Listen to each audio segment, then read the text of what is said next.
So yeah, Conor, great for you to join us. Delighted to have you on for a quick catch up. If memory serves me correct, you went to the States last year and joined one of our newer clubs, Loblolly. Yes, I did indeed. Yes, I flew over at the end of October last year. And what were you previously doing before you went to the States? Previously, before I went to the States, I was working in a bartending, just bar work, all that type In, of stuff, just in a bar local service. hotel, bar and restaurant, pub? I was working in a local hotel just down the road from where I live. And where's down the road from where you live? What part of the I live world? in I live in Sligo. I live in Tubbercurry in Sligo. Nice. Pretty good.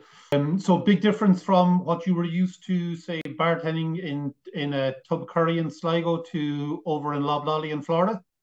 Yeah, it's a bit different. They do things a bit differently over there for when you're bartending. Over here, it's you have to everything's it's measured with the measuring cups. Over there, Yeah. it's you have to have your counts and your pours, and it's a lot of fun and it's very interesting and it's a lot. It's nice to learn a different way of doing things as well. Yeah, I think I remember back in, I'd say it was 2000, I went on my J1 to Chicago, having completed about a 4 year hotel management program and been working in the industry for a while and sort of felt like, I definitely know what's going on. I'm like bars and Yeah, restaurants, the culinary side of it, no problems at all. I was already sort of in the management end of it. And during my sort of 10-day little look around to see whether this was definitely a place I wanted to work at or not, I decided, no, I think I'll bartend, one of the nights just to get a feel for it. Thinking like this will be simple, like it's an Irish pub, like what can go wrong? And the first customer came up said, "I'll have a Tanqueray and tonic," and I was like, "Sure." What the hell's a Tanqueray and tonic? So I spent about 2 or 3 minutes looking along the shelves, looking, pretending like I knew what I was doing. And this yeah, other bartender who'd been there for a while from Tipperary walked in and said, "Everything all right?" And I said, "What the hell's a Tanqueray and tonic?" And he just laughed and he said, "The green bottle up there on the shelf." And I went, "All right." He said, "It's a gin, so like a regular gin and tonic." And I went, "Ice and lemon and stuff?" And he goes, "Ice and lime." And I said, "Oh, okay." So I made it up anyway and handed it out. And your man walked off happy as Larry. And I was like, Mikey, never heard that before. And he goes, "See all the other bottles on the shelf?" And I went, "Yeah." And he goes, "They're all gins too." And I was like, and he goes, "See all the ones on the top shelf too?" And I said, "Yeah." And he goes, "They're vodkas." And I was like, this is going to be fun. And I think my next drink was, "I'll have a 7 and 7." And again, I was like, what the hell's a 7 and 7? And I was like, this is a serious learning curve. Just even yeah. how they order drinks, Oh like what yeah, they order, just like that, a 7 and 7. Oh, so it's Seagram 7. Oh, so it's a whiskey and 7 Up. Okay, that I could understand. The 7 and 7 was like, I'm lost. yeah. Like they kept asking for John Daly's, and I didn't know what a John Daly was, but it's literally just lemonade and vodka. Yeah. And And you know I what? didn't know what that was. The other thing I loved in the States was how they make up a name for a drink they've literally just created and expect you to know what it is. And I'm like, Yeah, how am yeah. I supposed to know what a holy blue Mary Hawaiian is? Like, They make up drinks and then it's good to learn though. It's very fascinating the way that they do things. Like it's not much different from back here, yeah, but when I first started there, I thought like I didn't know. Like after being in this industry for such a long time, it felt like I didn't know what I was doing. It felt like I was just starting from scratch again. It started yeah. like I was new. But then it didn't take long to know what I was doing. Like the staff that they had there and the management that they had they're very good. They look after you and they'll make sure that everybody's trained up to the best that they can be. Yeah, I was going to say it's sort of one of the common trends we try and discuss and talk about a lot. It's like the country clubs aren't looking for you to be the best bartender or server or line cook or rec aide in the world when you join them. They're looking for you to have a really good positive attitude and a want to learn and a want to understand how they want you to do something. Because if memory serves me right, Lob Lolly, likewise, like the rest of the clubs, have a great training program in place where they literally teach you everything you need to know to be able to do the job. You just have to want to be able to learn it. Yes, yes, and they do a constant training. Like they don't just train at the start of the season. It's a constant training throughout the whole season. So from the first day you get there to the day that you leave, they're constantly teaching you new stuff. Yeah. And one of the things I remember coming across and thinking like this is genius was the whole idea of like little cheat sheets. So even like for a server out on the floor taking orders, when you're on their order book and they're there writing your order in, on the left hand side of it, they've got a little cheat sheet as to all the answers to questions people are going to ask them. So you sort of Yeah. like, oh yeah, no problems. Yeah, yeah, I had plenty of cheat sheets. I did, Yeah, just yeah. so I didn't get confused. So let me ask you this question then. By the time you were finished the 8 months, how do you think it sort of, I suppose, where did it leave you with a focus on whether you want to develop and grow a career in hospitality, or what was your thoughts at the end of it? So my thoughts at the end of it was is like I love this, I love this industry that I work in. I love the food aspect of it, but I've always been trying to get away from the food aspect of service and this type of industry. I wanted to just be mostly onto the bartending side of things. But I when I seen how they run the food service of Loblolly, I thought it was very good and it was very easy, and they just made everything as simple as they possibly could for the staff. And I really liked that about it. So then that made me have an extra look at that. And I was thinking to myself that I want to try and move back into the service industry as well. So it changed my mind completely on the way that I wanted to approach and move forward with how I want to work as in the future. So it sounds like a little bit like my own experience. Like I remember after my first sort of 12 to 18 months on my J1, I remember thinking to myself, this is a whole different style and way of operating in a hospitality business. I definitely felt like, wow, they really sort of not only do they give you all the tools and the training you need, but they break it down into where you only have a small little piece of the job to do. And if your team are all helping you and working with you, that's how you're able to consistently deliver that great level of customer service. But even more than just delivering the great level of customer service, I felt it empowered me and allowed me the time to be able to actually engage with my guests and actually get to know them a little bit better and make sure I was able to give them more than what they expected by the time they left. Oh yes, yes, yes, yeah, yeah. No, I was the exact same. Like it gave me when you have a good team there that can actually that gel together well and work together well, and it takes the weight off everybody else's shoulders. Then it gives you enough a bit of extra time then to actually spend with the membership to actually make sure that you know who they are, you know what the likes and their dislikes are, and then as you said, it gives them the better experience than they have ever had before. Yeah. And let me ask you this question. I was only just talking about it with a food and beverage director for a set of country clubs over in the States yesterday. She was originally from the UK, but has been over there now about 3 or 4 years.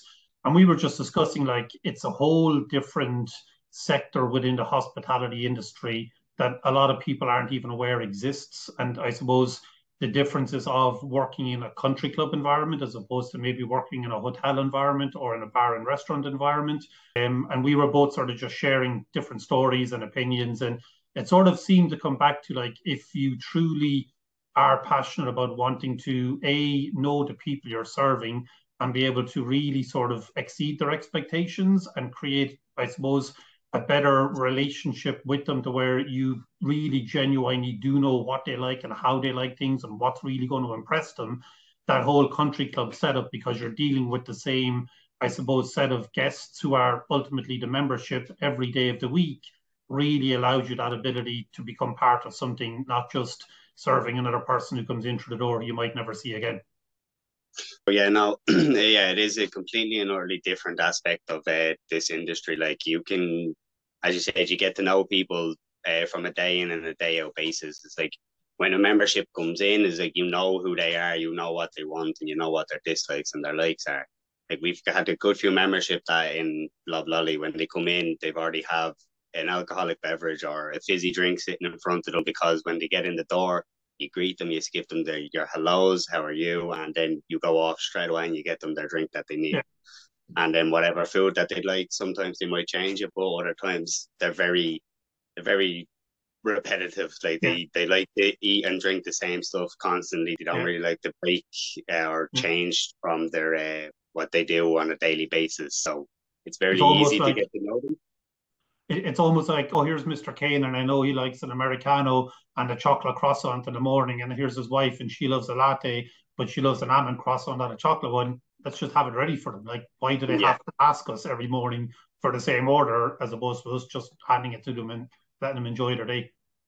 exactly. And if they have guests with them, it makes them look a bit better as well, and it makes us look better as well. It's like if they walk in with a guest and we can already have their stuff ready for them, it makes them feel good, and makes them feel like they're appreciated and that they are well looked after as well.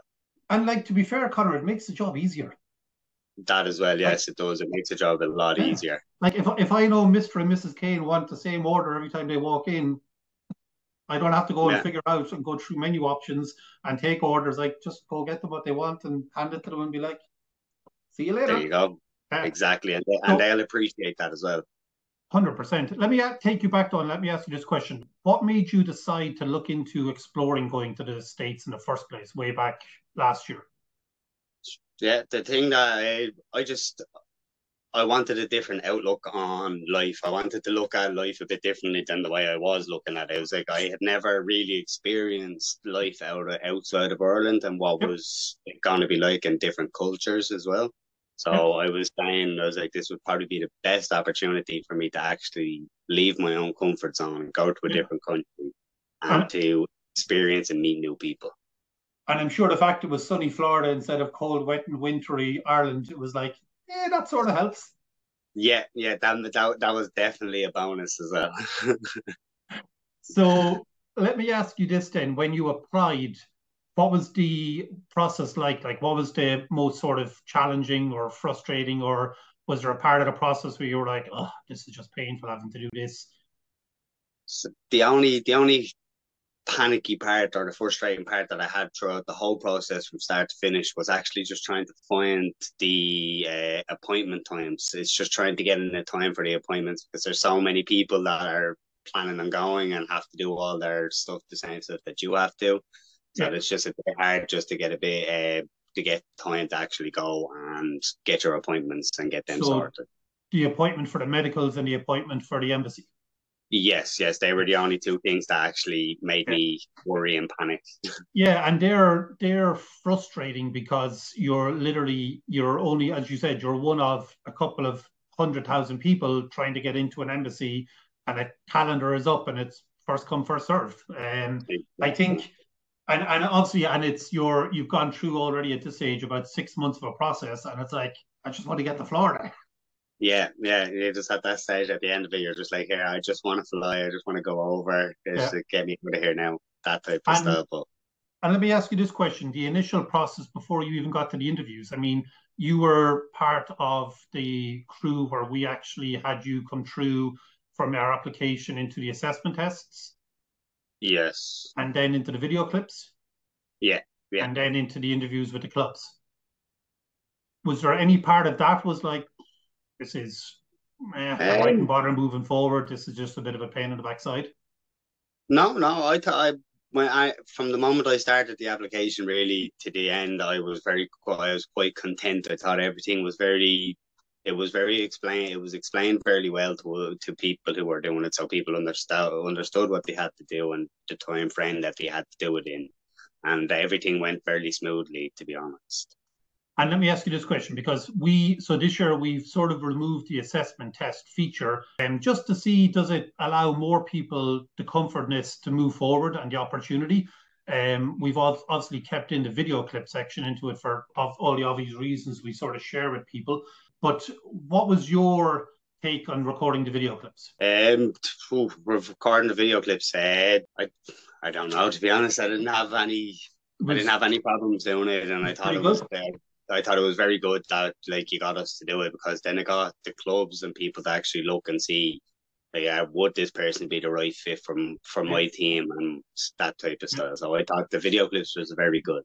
And sort of gives you a little bit of practice and a little bit of, I suppose, awareness of what the interview is going to be like itself. Because if you aren't doing the face-to-face ones in Dublin and you are doing the Zoom ones, you inevitably have to be comfortable getting onto the Zoom call, and you do only get that 10 to 12 minute slot to really impress. And I feel if you've taken the time and energy to jump on and record your video clips, which you can do as many times as you want, it's a good little practice run for the day of all of a sudden the camera going live and you've got two or three people sitting there for 12 minutes to just want to get to know you and who you are as a person and why you might want to go work with them.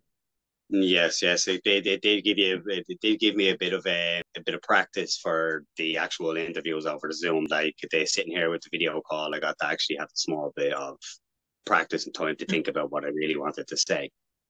And let me ask you this question, and I'm trying to sort of get towards something here, so bear with me for a minute. Was it all worth it in the end when you actually ended up not just getting on the plane and landing in Florida and sort of being like, oh wow, like this is pretty amazing, like where I am now, and the condos and the facilities and the pools and the beaches and all the trips and the new friends you would have made and the working and stuff, like is the whole process you have to go through that 5 or 6 months of ticking boxes and completing little, I suppose, steps in the process to ultimately get to videos, to jumping on, to doing videos, to then going through police clearances and medicals and embassy appointments. Would you do it all again? Oh, I'd do it all again in a heartbeat. I would do That, it all again in a heartbeat. that's right. You are doing it all again this year. I am indeed, yes, and I'm going back now this year. So, So back home for the summer. yeah, I came back home for the summer, so I had to come home and say, like, see the family. Yeah, The last time I went over, I only said goodbye for the 6 months. So yeah. now this time I came back and I'm planning on going back over for the remainder of it. I'm going to go back for the 2 years, I think. Yeah, and you know, Connor, it's to me, it's the smartest way of doing it. Like go for the initial 6 to 8 months, have an experience with the mindset of I'm coming home, then come home, get to hang out with family and friends, sort of enjoy a little bit of downtime, share your experience, share your story, sort of knowing if you've done a good enough job like you have from our conversation and your club are inviting you back, which means thankfully you don't have to do assessments and video clips and interviews again. You'll be going straight through to police clearance, medicals, and embassies. But you get to go back knowing if all goes well and I enjoy it and I'm liking it, I'm probably going to stay for 2 to 3 years, which definitely is good. And I suppose where I was trying to sort of get to with it was we every year have a phenomenal amount of people who get to the stage of the video clips. So they've submitted their applications, they might have completed the assessment tests. They're at the last little step in the process of just jump onto the app, record yourself as many times as you want, answering four simple little questions. And you could be interviewing with a club next month to go to Florida, and they sort of freeze and stop and they don't actually complete the video clip section to get to the next stage. And it Yeah, was just something we were even talking internally about this morning. We've about 500 people this morning who are literally have been invited to record their little video clips as many times as they want, and then be ready for interviews next month, and ultimately be one step closer to getting on a plane to Florida. And they can't seem to get over the hurdle of being afraid to record a video clip. yes, yes. If I could say anything about that is like if they could just all they'd have to do is just push through it, bite the bullet, and just get over that little hurdle. That's the main last hurdle, other than the police clearance and all that. Like before you get to start doing your interviews, so that's the last hurdle. Is like it doesn't have to be perfect. It's Yeah, like no, you're just giving the club the baseline of what you are and who you are as a person. That's all that you're looking for, really, is a baseline of the person that you are and yeah, sort of small bits of experience. yeah. But that's all that you're really looking for. So if like people can bite that bullet and just get over that hurdle, it's like everything else is near enough to smooth sailings from there on out. Like, And let me sort of maybe try and hammer this point home again if we can to anyone who's potentially watching this and is sort of at that stage of these video clips. After your experience of being over there, what would you say to yourself today if you hadn't have completed the video clips to get to the interview stage, knowing what you now know today? knowing what I now know today, I would have called myself a fool for not finishing it off and actually doing it and biting the bullet and going, because it has been the lad when I was over there for the 6 to 8 months. Is like it was an absolute amazing experience. I got to meet amazing people, and I got to do what I like to do with my life, which is have a lot of fun with new friends and new people that I met, and I like working as well. So I got to keep myself busy with the work, and then I got to enjoy my life then afterwards with my friends. So let me ask you this question. I'm always curious. What was your initial reaction when you landed in Florida and you get picked up by the driver and you're brought to the condos, even just the initial arriving at the condos? Like what's the sort of experience there? I was very anxious when I was first arriving, but then once I arrived, I started thinking that I must have been dreaming or something like that. But then I finally came to realization, and I realized that I was actually here. And then happiness and joy I started to feel more happy and more joy and more relaxed and And calm. nice apartments. Oh yes, yes, yes. It was a beautiful house that we were staying in. It was a 3 bedroom house, and I think there were 6 of us in it. So it was Nice. very nice. And access to some swimming pools and stuff for your downtime. Yeah, we had a swimming pool on the actual premises. So in our complex, we actually had a swimming pool there. And then let me ask you this: when your first day on site at Loblolly, what was that Yeah, like? my first day on site at Lob Lolly, it was very good. They showed me around the whole clubhouse. They made sure I knew where everything was. I got to meet most of the management staff. So like Sharon, Bo, Wendy, and then Rhonda. I got to meet all of them, and they're absolutely amazing people. They're very kind-hearted, they They look are, out aren't for they? you. Oh yes, they are. They'll make sure that you are 100%. They are absolutely amazing people. Do you know, Connor? It's the one common trend I find even when I'm over there visiting the clubs and just catching up with people. Like, not only are the management team like so warm, welcoming, and like wanting to do whatever they can do to make the experience more enjoyable for the people coming over, but also the members.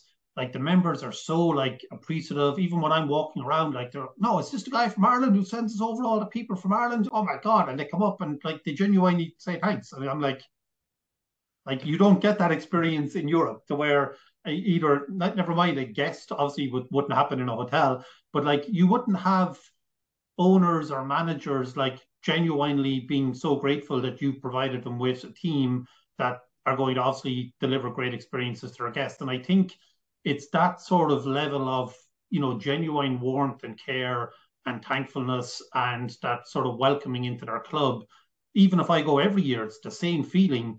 I think that transitions through the team, and I think that's why a lot of these country clubs are really able to build teams that deliver exceptional experiences for their guests because you're being valued and appreciated for what you're bringing to the table. Yes, yes, yes. The membership now they were very appreciative over all of us that came over, and they were a very amazing group of members there. They're very kind. They're very like if something's going wrong, they're very understanding, and that they know that you're trying your hardest to actually fix the problem that has come up.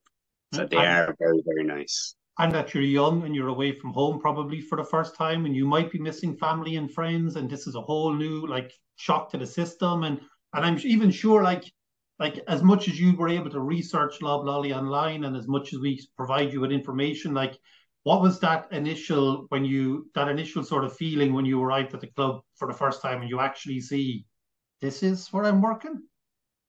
Yeah, I didn't know what was. I thought it was a fairy tale when I first arrived. I arrived in the front gates, and I was like, "This place it's humongous." I was like, "This place is very, very big." It's like I'm not gonna understand or know where to go or how to get around to everywhere. Yeah.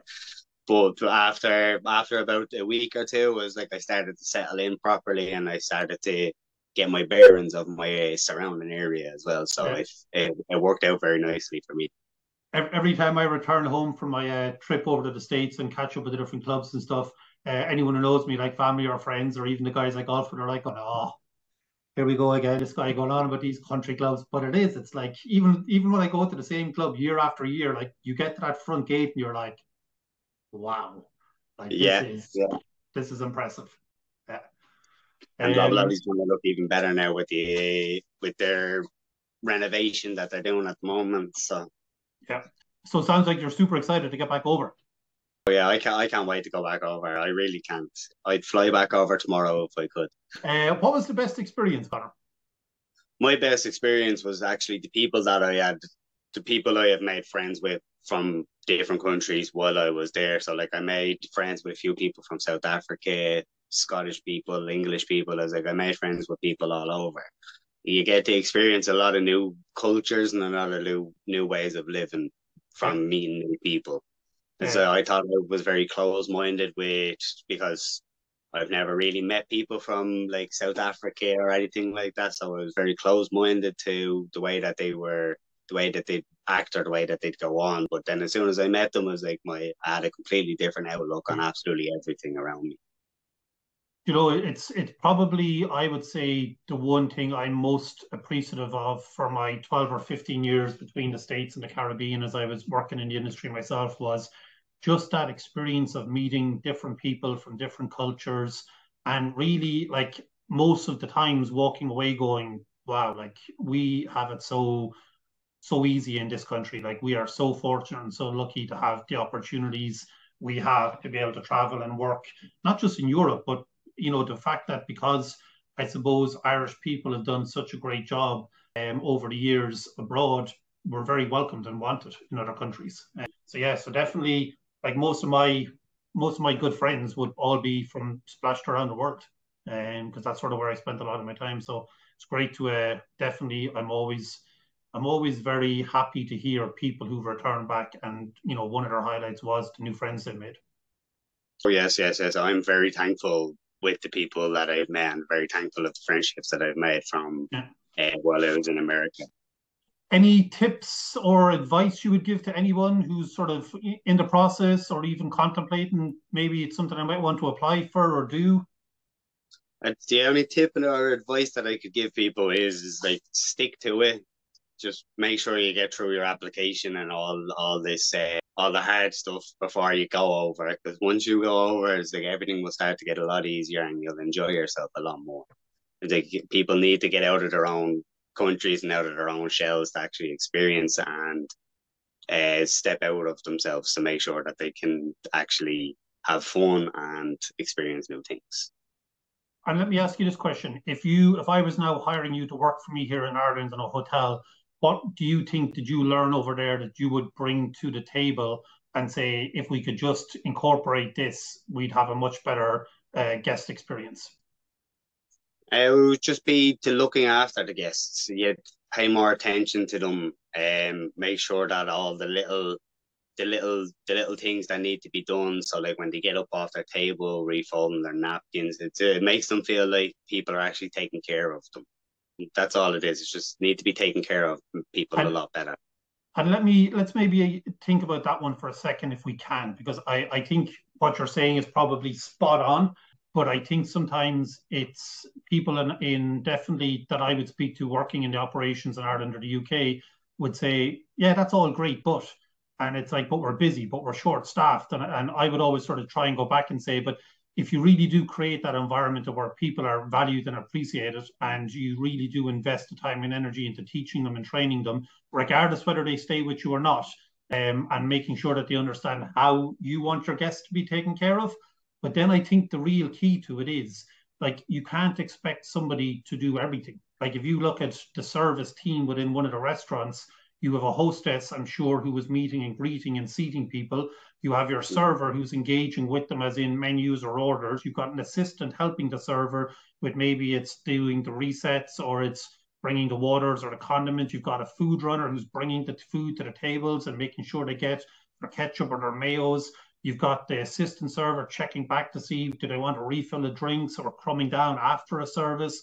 You've got the cocktail waitress probably dropping drinks. So you've got the bartender making the drinks. Like they set it up to where I believe because each individual person only has a particular part of the job to perform, it allows you to be able to engage more with the guests to see what it is they're looking for because you've now got the time to go. I think Mr. Kane might like another Americano because I notice he's empty, as opposed to if you're trying to do all those jobs yourself, it's like, where do I have time? And I'm barely Exactly. surviving here. Yes, yes, that is that what you said there is absolutely perfect. Is like they have it broke down to where is like you have your certain job and the other people have their certain job. So it gives then your server or whoever it is a lot more time to actually react, interact, and talk to the guests and actually get to know them a bit better, which then provides an overall better experience at the restaurant while they're there. And let me ask you this question, because again, I've had this conversation numerous times, and people who are concerned about the payroll and about the overheads and the costs, which is hugely important in a traditional hospitality industry where you have to make profits. would always say it's too expensive to have all of those people performing all of those tasks, or they're trying to figure out how do we cut the payroll because that's always their biggest headache. I always sort of challenged them, and I'm curious, did you notice it when you were over there that I believe if you have that proper setup and you have the time for that server to really engage with the customer and to be able to look at what's happening within that service, it allows them to sell another cocktail, to sell another coffee, to sell a dessert, to sell a starter, as opposed to just going into mains. Did you come across that at all, or did you notice that at all when you were over there working? Oh yeah, I did. I noticed that a lot now when I was being a server. Is like the more you interact with the membership is like, and the more you get to try upsell them a lot more is like that's the more you sell, which means then there's more money coming into the business, which then they're at in return they can hire more staff, they can pay more wages. Is like all of it starts from the bottom, like it literally starts from the base, and everything has a knock on effect. Yeah. So no matter what, it will always affect something else. If you do give a bad service, it's going to affect something. If you give an absolutely amazing service, it's going to affect something else. It's like everything always has an effect on something else. So it sounds like a lot of focus in the training period on the ability and the technique of upselling the membership on different parts of the service, be it on wines or on desserts or on coffees or on cocktails or starters to go with the mains. Oh, yes. Like Sharon Miller now, the food and beverage director in Loblolly, she was amazing.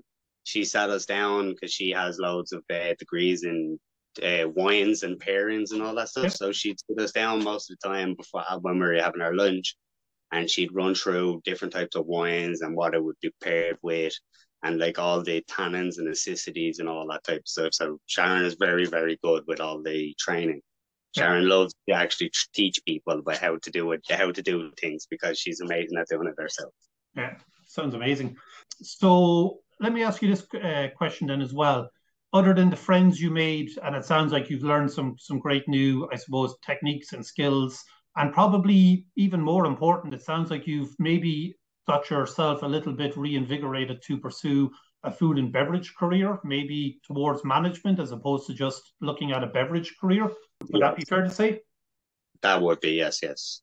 What was the highlight though for you of the 8 months outside of work and outside of the new friends you made? Like, did you go on any amazing trips or get to explore any parts of the States, or were you one of these people I end up talking to in January when I'm sitting here in the rain and they're like, "Oh, we're off on a cruise to the Bahamas for 4 days"?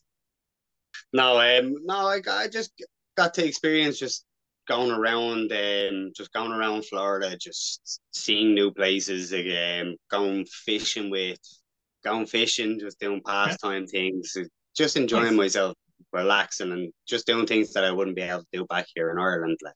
Very good. Very good. Well, look, unless there's anything else or any other little tips or tricks or bits of advice you have for anyone who's looking at a Conor, I won't take up any more of your time for today. It was great catching up with you and having a chat. Very excited to work with you again this year and looking forward to seeing how you progress and develop with Loblolly for your second season and ultimately, from the sounds of it, help you maybe secure that summer position up with one of the clubs up in either New York or Boston or Chicago. And ideally, maybe we'll help develop and grow a career for you in the hospitality industry on the country club side. Perfect. That's perfect. So thank you very, very much. No And worries. I hope you have a very good day today, John. You too, Conor. Talk to you soon. Take care. Thank you, John. Thank you Cheers. very much. All right. Bye-bye.